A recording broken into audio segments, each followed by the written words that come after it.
आज हम सुनेंगे दो कहानी जो हमारे जीवन की हर मुश्किल से लड़ने में मदद करेंगी। आइए सुनते हैं पहली कहानी। एक बार की बात है, एक रवि नामक युवक था जिसने देश के सबसे ऊंचे पहाड़ पर चढ़ने का सपना देखा था। उन्होंने अपने बुजुर्गों से पहाड़ के बारे में कहानियां सुना करता था जो कहते थे कि पहाड़ों पर चढ़ाई करना बहुत ही खतरनाक और कठिन काम है। लेकिन रवि ने पहाड़ की शीर्ष पर पहुंचने की ठान ली थी। उसने एक सुबह जल्दी अपनी यात्रा शुरू की और वह कई दिनों तक चलता रहा।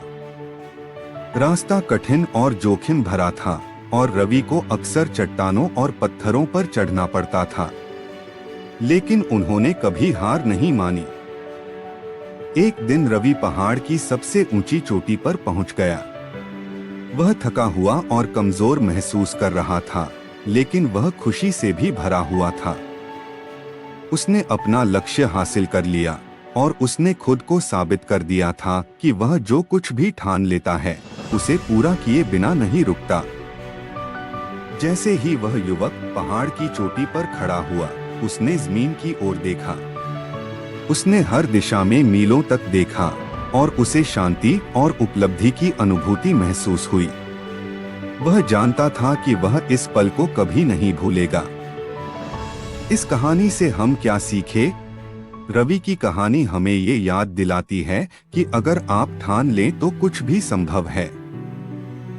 चुनौती चाहे कितनी भी कठिन क्यों न हो, अगर आप कभी हार नहीं मानते तो आप अपने लक्ष्य तक पहुंच ही जाएंगे। अपने सपनों को कभी मत छोड़ो, चाहे वे कितने भी कठिन क्यों न लगें। कड़ी मेहनत और दृढ़ संकल्प से कुछ भी संभव है। नेक्स्ट कहानी है, एक गरीब औरत जो वैज्ञानिक बन गई। एक बार की बात है, एक गरीब औरत थी जिसका नाम आयशा था। वह एक छोटे से गांव में अपने माता पिता और छोटे भाई बहनों के साथ रहती थी। उसके पिता एक किसान थे, लेकिन खेत बहुत उपजाऊ नहीं था और वे अक्सर किसी तरह का गुजारा करते थे। आयशा एक बुद्धिमान और जिज्ञासु लड़की थी। वह अपने आसपास की दुनिया के बारे में जानना पसंद करती थी।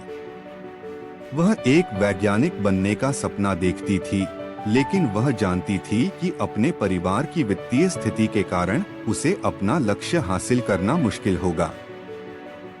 एक दिन आयशा के पिता बीमार पड़ गए। वह काम करने में असमर्थ थे और परिवार की आय और भी कम हो गई। आयशा को अपने परिवार की मदद करने के लिए स्कूल छोड़ना पड़ा। आयशा ने अपने परिवार का समर्थन करने के लिए कड़ी मेहनत की। उसने घरों की सफाई और खेतों में काम करने जैसे अजीब-अजीब काम किए। उसने स्थानीय बाजार में सब्जियां बेचना भी शुरू किया। अपनी व्यस्त समय के बावजूद आयशा ने वैज्ञानिक बनने के अपने सपने को कभी नहीं छोड़ा।